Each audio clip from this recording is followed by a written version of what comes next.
오늘 말씀의 제목은 신앙의 표준입니다. 세상은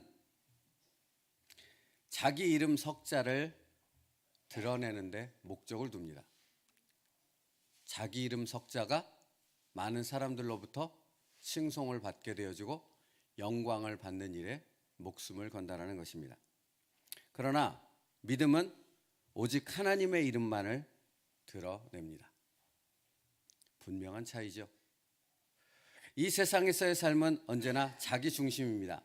그러나 믿음으로 사는 삶은 언제나 하나님 중심입니다.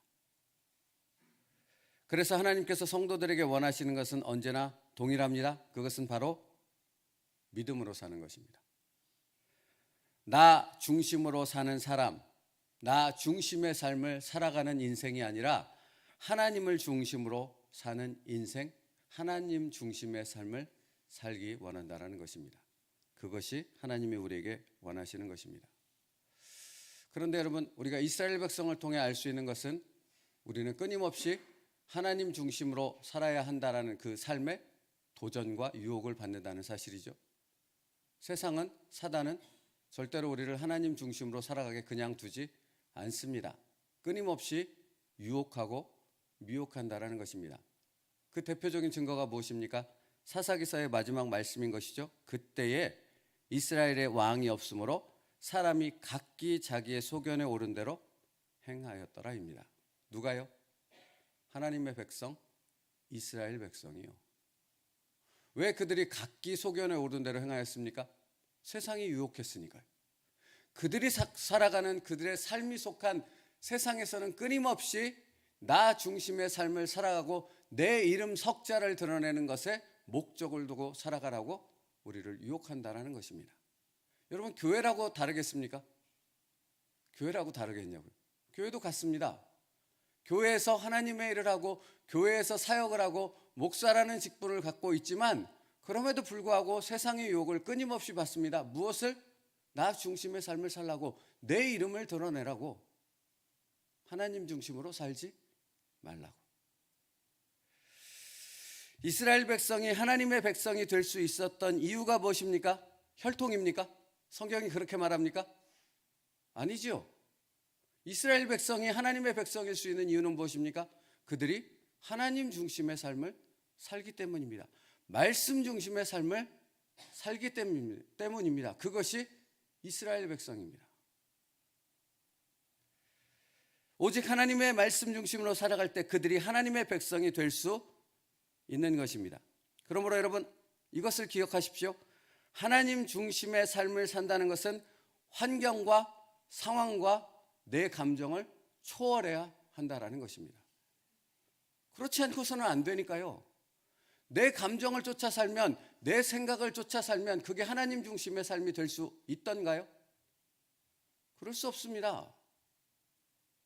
화내고 싶을 때 화내고, 내가 행동하고 싶을 때 내 마음대로 행동하는데 어떻게 하나님 중심이 될 수 있고 말씀 중심의 삶이 사라질 수 있습니까? 불가능하지요. 우리가 너무나 잘 알고 있지 않습니까? 우리의 삶이 그러니까요. 분명히 하나님이 영광 받아야 될 자리입니다. 근데 내가 서 있는 거죠.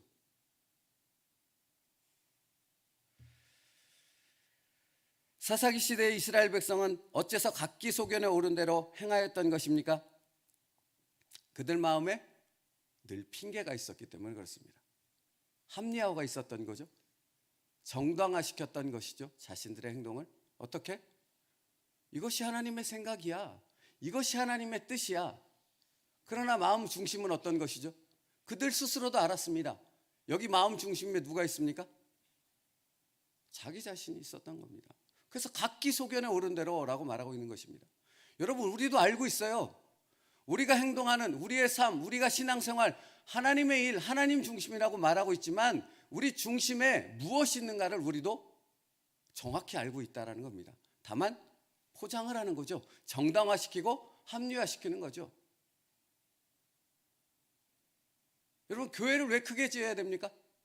하나님의 뜻이에요? 교회가 왜 부자여야 됩니까? 그게 하나님의 뜻이에요? 성경 어디에도 그렇게 나오지 않지 않습니까? 내가 중심에 서 있으면 그렇게 타락되고 변질되는데도 깨닫지 못하는 거예요. 그냥 그 길을 걸어가는 거예요. 각기 소견에 옳은 대로 살아가는 거예요. 큰 범위에서만 이렇게 생각할 수 있습니까? 우리 개인적인 삶, 우리가 살아가는 매일매일 반복되는 그 삶의 시간들 속에서도 같지 않습니까? 내 중심인가? 하나님 중심인가? 여러분, 끊임없이 이스라엘 백성들은 뭐 했습니까? 상황이 어쩔 수 없었다라고 핑계했다라는 사실입니다. 이런 상황에서 이 선택밖에 더 있냐라는 것입니다. 이런 환경에서 이것밖에는 더 어떻게 선택할 수 있고 어떻게 결정할 수 있겠느냐라고 늘 그렇게 핑계했다라는 사실입니다. 그런데 아십니까? 성경은 분명하게 그것이 핑계라고 말씀하고 있다는 것입니다. 무엇으로? 말씀으로요. 그럼에도 불구하고. 우리 기억하지 않습니까? 그럼에도 불구하고 누가 말했습니까? 사드락과 메삭과 아벳느고가 풀무불에 던져지는 그런 상황 속에서도 뭐라고 왕에게 고백했습니까? 그럼에도 불구하고 우리는 하나님만을 믿겠습니다. 이게 뭡니까? 하나님 중심의 삶 아닙니까? 서로 우리가 죽을지라도 나는 하나님을 버리지 않겠고 하나님 중심의, 하나님 말씀 중심의 삶을 포기하지 않겠습니다 라고 선언했던 것 아닙니까? 뿐입니까? 다니엘도 마찬가지지 않습니까? 왜 자기가 뻔히 예루살렘을 향해 창문을 열고 기도할 때 사자굴에 던져진다는 것을 다니엘이 몰랐습니까? 왜 그가 그것을 포기하지 않았습니까? 미련해서? 멍청해서 그랬습니까? 이유가 무엇입니까? 여기 중심에 하나님이 계셨기 때문입니다.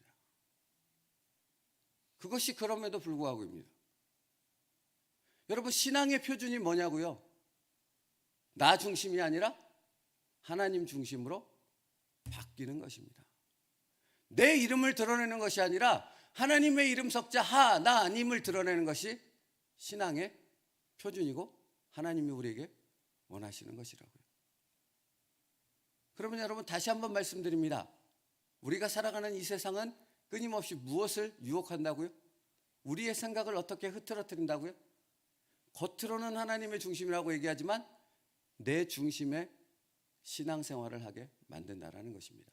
겉으로는 하나님의 영광을 드러낸다 하지만 이 실질적인 마음속에서는 내가 모든 영광을 받는 그런 삶을 살아가게 한다라는 것입니다. 사랑하는 성도 여러분, 우리가 살아야 될 삶은 하나님 중심의 삶을 살아야 하는 것입니다. 그게 바로 믿음으로 사는 것입니다. 이것이 큰 일에만 적용되지 않는다는 사실을 우리는 기억해야 합니다. 우리의 매 순간 살아가는 삶 속에서 믿음으로 사는 것, 하나님 중심으로 살아야 한다는 것을 하나님 끊임없이 말씀합니다. 그러면 여러분,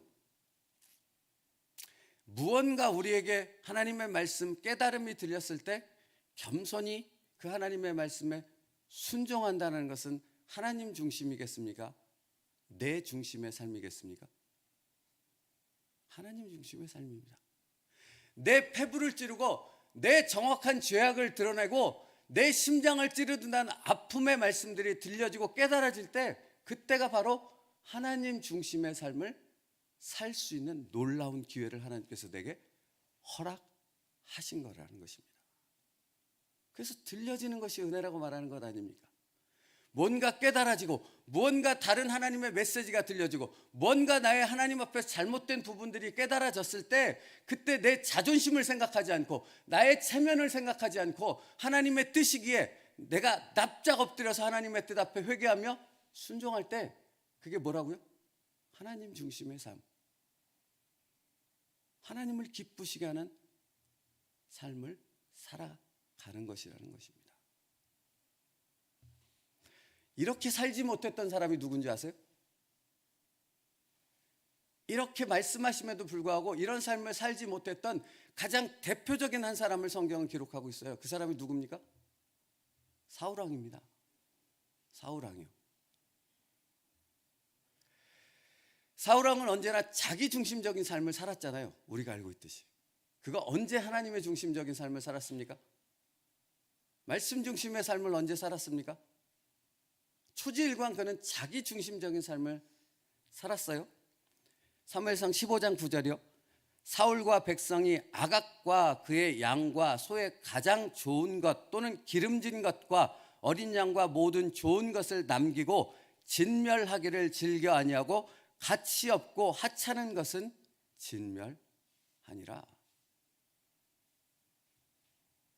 여러분, 이 말씀에서 무엇이 깨달아지십니까? 자기 중심적 삶을 살았던 사울 왕의 마음을 분명하게 깨달을 수 있지 않습니까? 사울의 선택은 하나님 중심이 아니라 자기 중심적이었던 것입니다. 그런데 여러분, 사울 왕이 이렇게 행동했을 때 그 다음에 하나님이 주시는 말씀이 기가 막힌 말씀이 있어요. 들어보세요. 사무엘상 15장 10절 11절인데요. 여호와의 말씀이 사무엘에게 임하니라 이르시되 내가 사울을 왕으로 세운 것을 후회하노니 그가 돌이켜서 나를 따르지 아니하며 내 명령을 행하지 아니하였음이니라. 여기서 굉장히 중요한 말씀이 나와요. 뭐라고 나와요? 그가 돌이켜서 나를 따르지 아니하며 라고 말씀하고 있다는 거예요. 그러니까 하나님은 자기중심적인 삶을 살고 있었던 사울왕을 알았던 것이죠. 근데 하나님은 그 사울왕을 포기하지 않았던 거예요. 어떻게 하셨어요? 그 사울왕에게 끊임없이 말씀하셨어요. 깨달을 수 있는 길을 제시해 주셨어요. 끊임없이 그의 심장을 찌르는, 그의 중심을 찌르는 하나님의 깨닫는 말씀을 그에게 끊임없이 주셨다라는 거예요. 왜?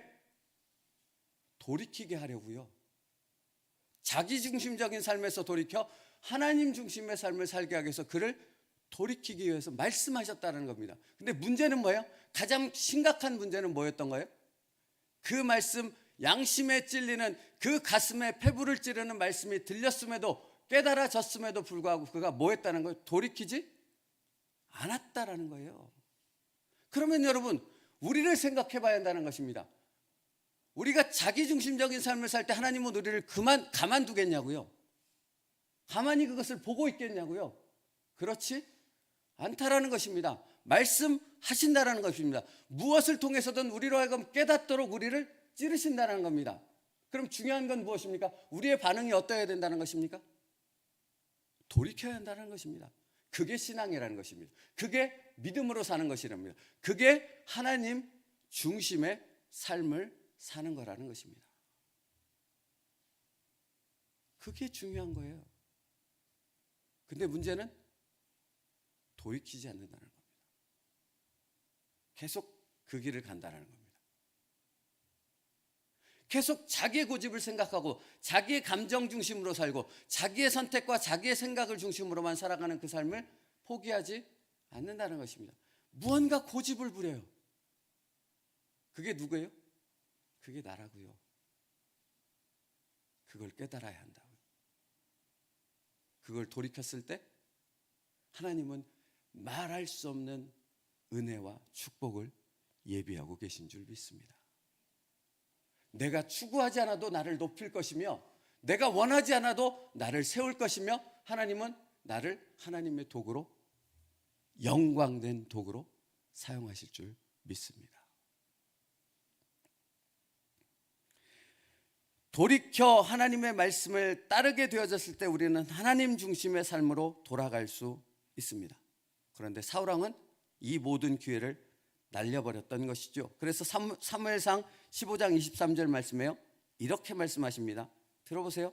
이는 거역하는 것은 점치는 죄와 같고 완고한 것은 사신 우상에게 절하는 죄와 같음이라. 여러분, 이건 정말 심각한 말씀이에요. 거역하는 것은 점치는 죄와 같고 완고한 것은 사신 우상에게 절하는 죄와 같음이라. 여러분, 우리가 하나님의 말씀을 듣습니다. 근데 우리의 고집을 꺾지 않습니다. 그게 뭐와 같다고요? 점치는 것과 같고 우상 숭배하는 것과 똑같다는 것입니다. 사랑하는 성도 여러분, 이스라엘 백성이 하나님의 백성이라 불릴 수 있었던 이유가 무엇인가를 말씀드렸어요. 하나님 중심, 말씀 중심의 삶을 살 때 그들이 이스라엘 백성이 될 수 있었습니다. 그러면 우리는 어떠하겠습니까?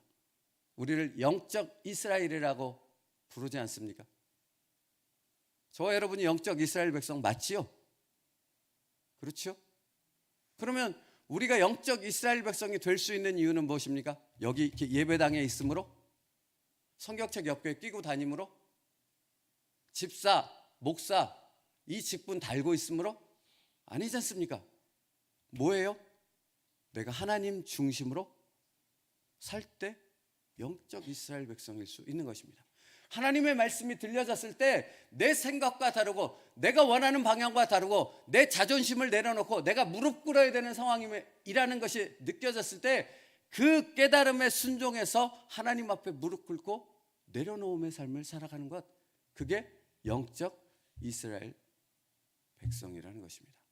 그러면 여러분 묻고 싶습니다. 오늘 이 시간에 나는 그런 삶을 살고 있습니까?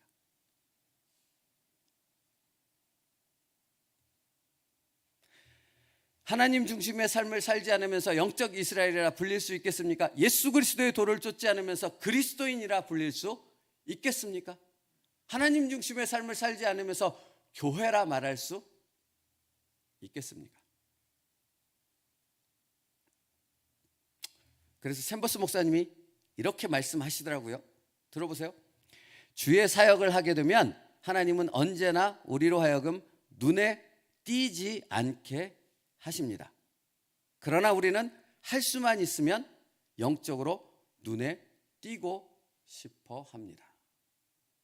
여러분, 나를 정확히 말씀 안에서 분별하십시오.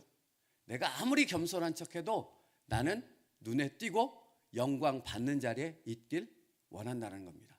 내 이름이 드러나길 원한다는 것입니다. 그게 죄성을 가진 우리의 본 모습, 본 마음이라는 것입니다. 그러므로 이것을 죽일 수 있는 방법은 무엇입니까? 오직 예수 그리스도의 십자가 앞에 나를 못 박는 방법밖에는 없습니다. 하나님의 말씀 앞에 하나님 중심의 삶을 살기 위해 나를 내려놓는 방법밖에는 다른 방법이 없다라는 것입니다.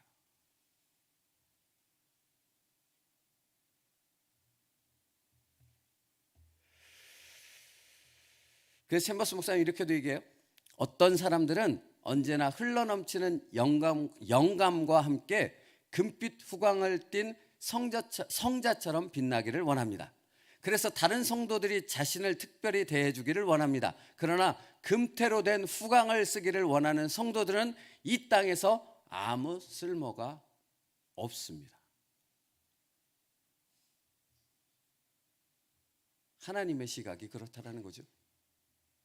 영광 받기 원하고 내 이름이 드러나기 원하고 내가 금태를 쓰기 원하는 그 순간 하나님은 더 이상 그 사람을 쓸 수 없게 된다라는 말씀입니다. 하나님이 쓰실 수 있는 우리들 될 수 있기를 축복합니다. 말씀 마치려 합니다. 하나님의 일이 무엇입니까? 여러분, 하나님의 일이라는 것이 무엇이에요? 여기 교회당에 나와서 여기서 하는 일은 모든 일은 다 하나님의 일입니까? 제가 일전에도 말씀드렸지만 교회당에서 쓰는 여기 이렇게 컵이라도 이런 게 있으면 이게 다 성물입니까? 그래요? 하나님은 그렇게 말씀하지 않는다라는 겁니다. 교회 안이든 교회 밖이든 하나님 중심으로 하나님의 영광을 드러내는 일이라면 그 어떠한 일일지라도 얼마나 하찮은 일일지라도 그 모든 일이 다 하나님의 일인 것이지요.